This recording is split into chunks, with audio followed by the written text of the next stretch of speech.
नमस्कार, Haryana at 9 PM news channel में आप सभी का स्वागत है। आइए आपको कराते हैं खबरों से अपडेट। एसडीएम ऑफिस से 20 मीटर की दूरी पर खुला हुआ था स्कूल, प्रशासन ने कराया बंद।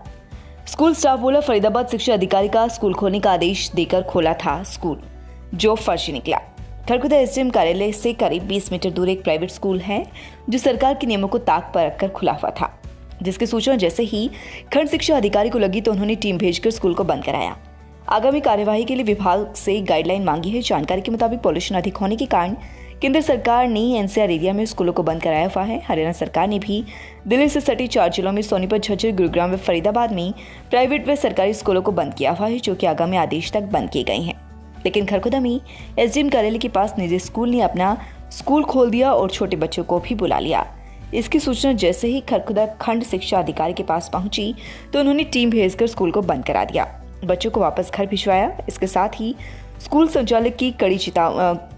संचालक को कड़ी चेतावनी दी गई है। उधर दूसरी तरफ से स्कूल स्टाफ का कहना है कि एक लेटर वायरल हुआ था जो कि फरीदाबाद शिक्षा विभाग की तरफ से था। उसमें कहा गया है कि स्कूल खोल सकते हैं।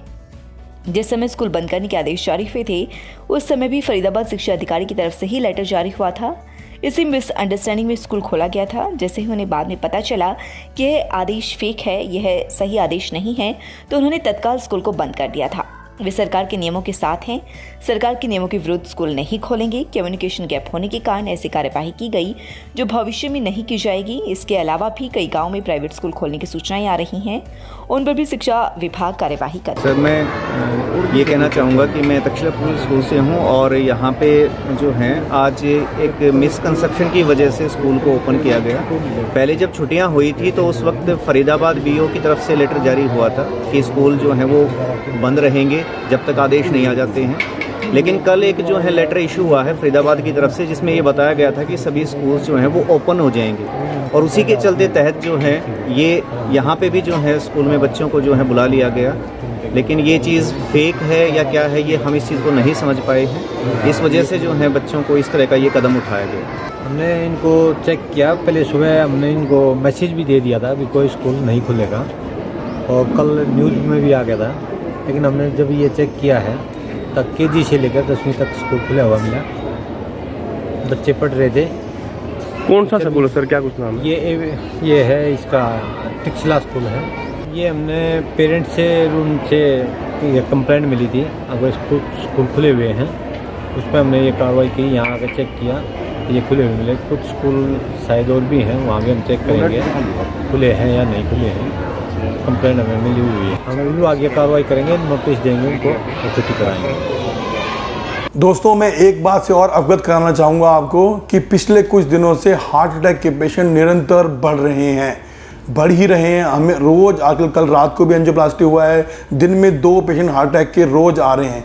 तो इसका रीज़न स्ट्रेस और स्मोकिंग और लैक ऑफ एक्सरसाइज है। प्लीज़ कोविड के बाद, डेंगू के बाद अब हार्ट अटैक का एपिडेमिक ना आ जाए, इसका ध्यान रखें। और हम चाहेंगे आपसे कि आप स्वस्थ रहें, अटैक से बचे रहें।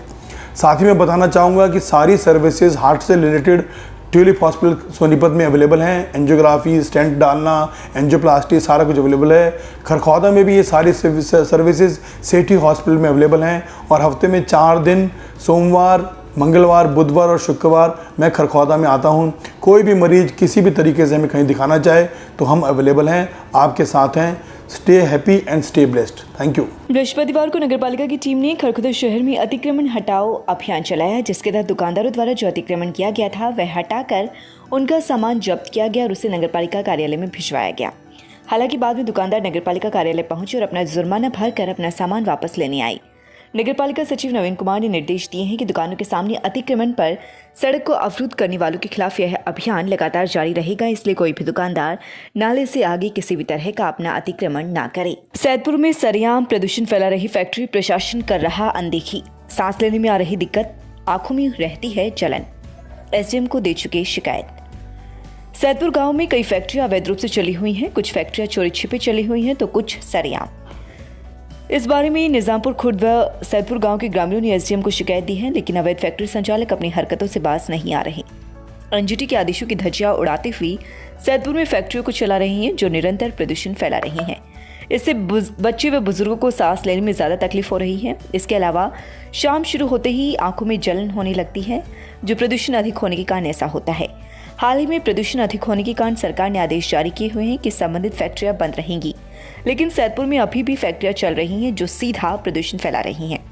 इस बारे में भी प्रशासन को शिकायत दी गई है, लेकिन अभी तक फैक्ट्रियों पर कोई कार्यवाही नहीं की गई। ग्रामीणों की मांग है कि जो फैक्ट्री सरकार के आदेशों का उल्लंघन कर रही है और निरंतर प्रदूषण फैला रही है, ऐसी फैक्ट्रियों पर कानून के तहत तत्काल कार्यवाही की जानी चाहिए। एनजीटी के आदेशों को भी फैक्ट्री उल्लंघन कर रही है, उन पर भी सख्त कार्यवाही की जाए ताकि पॉल्यूशन लेवल कम हो सके, क्योंकि सैदपुर, फिरोजपुर व निजामपुर खुर्द एरिया में प्रदूषण फैक्ट्रियों के कारण बहुत ज़्यादा हो रहा है, जो ग्रामीणों के लिए परेशानी का सबब बना हुआ है। सैदपुर गांव के सरपंच धर्मेंद्र सिंह का कहना है कि इस बारे में ग्रामीणों ने कई बार प्रशासन को शिकायत दी है, लेकिन फैक्ट्रियों पर कार्यवाही नहीं की गई, जिसके चलते हालात बद से बदतर होते जा रहे हैं। पॉल्यूशन लेवल अधिक हो रहा है, बच्चों व बुजुर्गों को सांस लेने में तकलीफ हो रही है। आम आदमी की आंखों में लगातार जलन महसूस की जा रही है। उन्होंने मांग की कि इस एरिया में पॉल्यूशन मुक्त वातावरण मुहैया करवाया जाए ताकि ग्रामीणों को परेशानी न हो, ग्रामीण आंख व अन्य संबंधित बीमारियों से बच सकें। एसडीएम संजय बिश्नोई का कहना है कि जल्द ही इस मामले में कार्यवाही की जाएगी। भाई गांव सैदपुर की एक महत्वपूर्ण समस्या, मैं गांव सैदपुर से सरपंच धर्मेंद्र, जो अवैध रूप से बहुत सारी फैक्ट्रियां चली हुई हैं गांव सैदपुर के अंदर, जिससे सुबह शाम सांस लेने में बहुत ज़्यादा दिक्कत हो रही है। कुछ सरकार एनजीटी के जो आदेश हैं, भाई पोल्यूशन इत्यादि जो फैक्ट्री चली हुई हैं उनको बंद कराया जाए, लेकिन सरकार के कोई भी आदेश की पालना नहीं हो रही। सरकार को बार बार शिकायत दी जा रही है। हमने भी कई बार, अब कई दिन पहले भी एसडीएम महोदय को शिकायत दी थी। गांव सैदपुर ने गौशाला में आए हुए थे, वहाँ पे गांव सैदपुर और निजामपुर दोनों गाँव ने मिलकर ये शिकायत दी थी, भाई अवैध रूप से बहुत सारी फैक्ट्रियाँ चली है जो जिनका पोल्यूशन बहुत ही खतरनाक है। आँखों में बहुत ज़्यादा जलन हो है, छोटे छोटे बच्चों और बूढ़ों को, तो भाई बुज़ुर्गों को सांस लेने में बहुत ज़्यादा प्रॉब्लम है। तो सरकार से मेरी गुजारिश है भाई, इस पे ज़्यादा से ज़्यादा अमल करें जाए हमारी बात पे, जल्दी है जल्दी। और जितनी फैक्ट्री अवैध रूप से चली हुई है या पोल्यूशन का कोई भी ईंट या कोई भी इस तरह का कोई काम है खनन का, उनको बंद कराया जाए भाई। राम राम भाई सो। चोरी की कार में पिस्तौल सहित युवक काबू, मामला दर्ज। खरखुदा सीआईए टीम द्वारा सिसाना गांव से 2 युवकों को चोरी की कार व एक पिस्तौल सहित पुलिस ने गिरफ्तार किया है। पुलिस ने मामला दर्ज कर मामले की छानबीन शुरू कर दी है। जानकारी के मुताबिक सिपाही विनीत कुमार पवन व ईएचसी अमित कुमार गोहाना रोड सिसाने में ड्यूटी पर थे। इसी दौरान उन्हें सूचना मिली कि सिसाने में 2 युवक कबाड़ के गैराज में गाड़ियां लेकर आए हुए हैं, हो सकता है वे गाड़ियां चोरी की हों। इस सूचना के आधार पर पुलिस टीम ने कबाड़ के गैराज पर छापा मारा, जहां से 2 युवकों को एक कार के साथ पकड़ लिया है। जांच में पाया गया कि कार चोरी की थी, जो पानीपत एरिया से चोरी की हुई थी। पानीपत पुलिस थाने में उसके एफआईआर भी दर्ज है। आरोपी की जब तलाशी ली गई तो एक युवक के कब्जे से एक पिस्तौल मिला, जिसमें 3 गोलियां लोड थी। पुलिस ने हथियार को अपने कब्जे में ले लिया। पुलिस ने आरोपी के कब्जे से एक मास्टर चाबी भी मिली है, जो किसी भी गाड़ी को खोलने में माहिर थी। पुलिस फिलहाल मामले की छानबीन में जुटी है। सिसाना निवासी सोनू के खाली प्लाट में कबाड़ का काम होता है। आरोपी ने अपनी पहचान प्रवीण निवासी सिसाना, राहुल निवासी खरखुदा के रूप में दी है। आरोपी को चेक किया तो उसकी जेब से कार की मास्टर चाबी मिली। वह कार के कागजात मांगने पर कोई भी मलकियत सबूत पेश नहीं कर सका। पूछने पर बताया कि राहुल ने जाटिल रोड पानीपत से दिनांक 22 नवंबर 2021 की रात को मास्टर चाबी लगाकर कार की चोरी की थी। जो उपयुक्त गाड़ी को चेक किया गया तो उसमें बैटरी, स्टेपनी व सीएनजी सिलेंडर किट नहीं मिली, वह खराब हालत में मिली।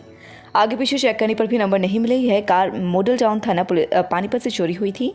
पुलिस ने दोनों आरोपियों को गिरफ्तार कर लिया है। आरोपियों के पास से पिस्तौल भी मिला, जो कि लोडिंग था, लेकिन उसका लाइसेंस नहीं मिला।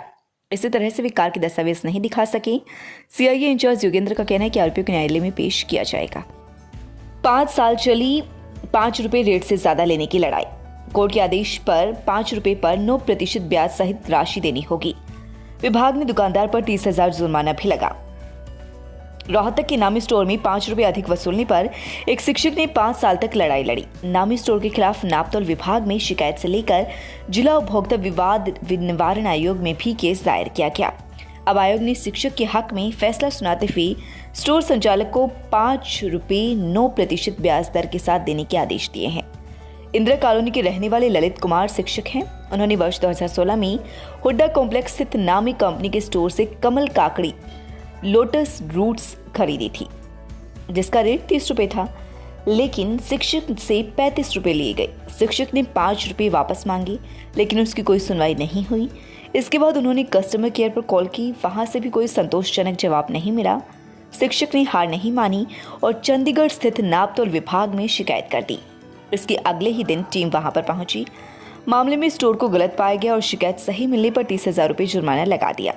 शिक्षक ने दिसंबर 2018 में जिला उपभोक्ता विवाद निवारण आयोग में अधिवक्ता सतीश तंवर के माध्यम से केस दायर कर दिया। जिला उपभोक्ता विवाद निवारण आयोग ने दोनों पक्षों को सुना, जिसके बाद उन्होंने अपना फैसला सुनाया। आयोग ने आदेश दिए हैं कि 5 रुपये और पर 9% ब्याज दर के शिक्षक को दिया जाएगा। इसके अलावा मुकदमा खर्च में हर्जाने के तौर पर 5,000 रुपये भी देने होंगे। कोर्ट ने स्टोर संचालक को आदेश दिए हैं कि 1 माह के अंदर यह रकम देनी होगी। शिक्षक ने बताया कि यह मामला करीब 5 साल तक चला, जिसके बाद अब उन्हें न्याय मिला है। सोनीपत ब्रेकिंग, महिला डॉक्टर से छेड़छाड़ के केस में पीएमओ सस्पेंड, केस दर्ज। कई माह पहले महिला रोग विशेषज्ञ ने नागरिक अस्पताल के पीएमओ पर लगाए थे छेड़छाड़ के आरोप। मामला सामने आने पर दूसरी डॉक्टर ने भी अश्लील मैसेज भेजने के आरोप लगाए थे। जांच कमेटी ने पीएमओ डॉक्टर को दोषी करार कर दिया था। राज्यपाल की ओर से आए आदेशों में पीएमओ को सस्पेंड करते हुए उसकी सेवाएं मुख्यालय से अटैच की गई। सेक्टर 27 थाना पुलिस ने एफआईआर दर्ज की। मैं आपको एक बात और बताना चाहूँगा। एफटेक पिछले 20 साल से खरखोदा में काम कर रहा है और इसका मुख्य उद्देश्य यही रहा है कि ग्रामीण परिवेश के बच्चे और जो कमज़ोर और मध्यम वर्ग के बच्चे हैं उनको कुछ न कुछ ऐसी सुविधाएं दी जाएं जिससे वो आगे आकर अपने भविष्य को सुधार सके। मेरे गांव में पानी की बड़ी भारी समस्या थी। उसमें गांव पंचायत और गांववासी गुड़गांव वाली नहर में कनेक्शन कराने में कामयाब रहे। जैसे गांव का तालाब है, उसमें पानी की बड़ी समस्या थी पशुओं के लिए, उसकी पाई नहर से स्पेशल पाइपलाइन दबवाई गई। लगातार खबरों से अपडेट रहने के लिए चैनल को सब्सक्राइब जरूर करें। समाचार व विज्ञापन के लिए नीचे दिए गए नंबरों पर संपर्क करें। धन्यवाद।